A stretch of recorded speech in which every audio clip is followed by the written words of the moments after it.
பகவத்கீதா தியான ஸ்லோகாः. நமோஸ்துதே வியாசவிசாலபுத்தே புல்லாரவிந்தாயத பத்ரநேத்ர ஏன த்வயா பாரததைலபூர்ணः பிரஜ்வாலிதோ ஞானமயப்பிரதீபः பிரபன்னபாரிஜாதாய தோத்ரவேத்ரைகபாணயே ஞானமுத்ராய கிருஷ்ணாய கீதாமிருததுஹே நமः. सर्वोपनिषदो घावो दोक्ता गोपालनन्दनः पार्थो वर्तस्सुतीर्भोक्ता दुक्तं गीतामृतं महत्.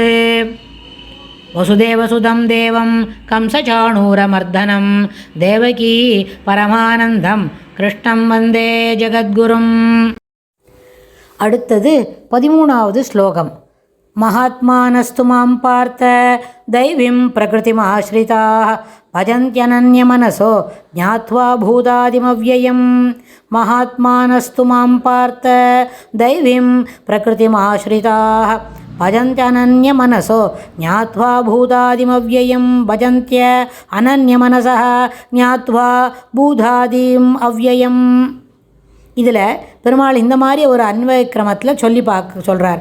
பார்த்த அப்படின்னு மறுபடியும் இப்போ பார்த்தன்னு சொன்னால் கூப்பிடுறார்.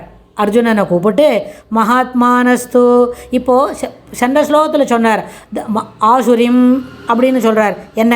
ராட்சசிம் ஆசுரிம் செய்வ, அசுர சுபாவம் உள்ளவர்கள் ராட்சச சுபாவம் உள்ளவர்கள் என்னை சாதாரண மனுஷனாக நினச்சி அதுக்கு தகுந்த மாதிரி பேசுகிறார். அவனுக்கு என்ன கருத்தில் மனசில் படுறதோ அதுக்கு என்ன தொடர்பு படுத்தி பேசுறது அது தவறுன்னு சொன்னார். ஆனால் இங்கே என்ன சொல்கிறார்? மகாத்மானஸ்து, மகாத்மாக்களோ எனில், அதாவது சத்துவகுணம் நிறைந்திருக்கிற பெரியவர்களோ எனில், தெய்வம் பிரகிருதிம் என்னை தெய்வத்தன்மையை அனுசரிப்பவர்களாய், ஆஸ்ரிதா அனுசரிப்பவர்களாய், அனன்ய மனசா வேறு சிந்தை இல்லாதவர்களால், பூதாதிம் பொருள்களின் ஆதியும் அந்தமும் அதிலுடைய அழிவில்லாதவனுமாகிய என்னை, அவ்யயம், அவ்யயம் என்ன? அழிவற்றவன் ஒரு பொருள், எப்பொழுதும் இருப்பவன், நீக்கமர நிறைந்து இருப்பவன், எங்கேயும் இருப்பவன், மாறுதல் இல்லாமல் இருப்பவன், ஒன்று போலவே இருப்பவன். பெருமாளுக்கு என்ன கிடையாது? மூப்பு ஜரான்ற வார்த்தையே கிடையாது.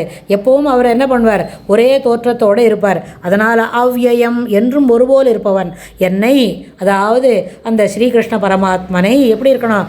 ஞாத்வா அறிந்து கொள்பவர்கள் என்னை பஜந்தி எப்பொழுதும் பஜிக்கின்றார்கள், எப்பொழுதும் துதி செய்து வந்தனத்துடன் என்னுடன் இருக்கிறார்கள். யாரு? மகாத்மானஸ்து, மகாத்மாக்களோவெனில். ஆனால் ஆசுர சுபாவம் உடையவர்கள் என்னை சாதாரண மனிதனாக நினச்சி அவளுக்கு தகுந்த போல் எனக்கு என்னை பற்றி என்ன விமர்சனம் பண்ணுறா.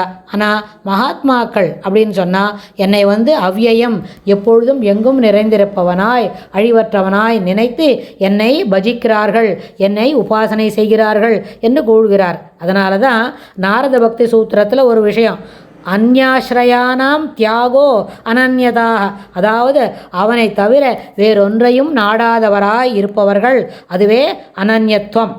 எப்பொழுதும் எங்கும் எல்லா விஷயங்களிலும் எல்லாவற்றிற்கும் சுவாமியே கிருஷ்ணரையே நாடணும், அதாவது பரம்பொருள் ஒன்றையே ஏற்றுக்கொள்ள வேண்டும். அதாவது அந்யாஸ்ரயானம், ஆஸ்ரயானாம் அந்யாஸ்ரயானம், ஆசிரயிப்பது அவனை உணர்ந்திருப்பது, அந்நியம் சொன்னால் வேற எதையும் ஆசிரியிக்காமல், தியாகோ அனன்யதா அவனை தவிர வேறொன்றை நாடாமையே அனன்யத்துவம்.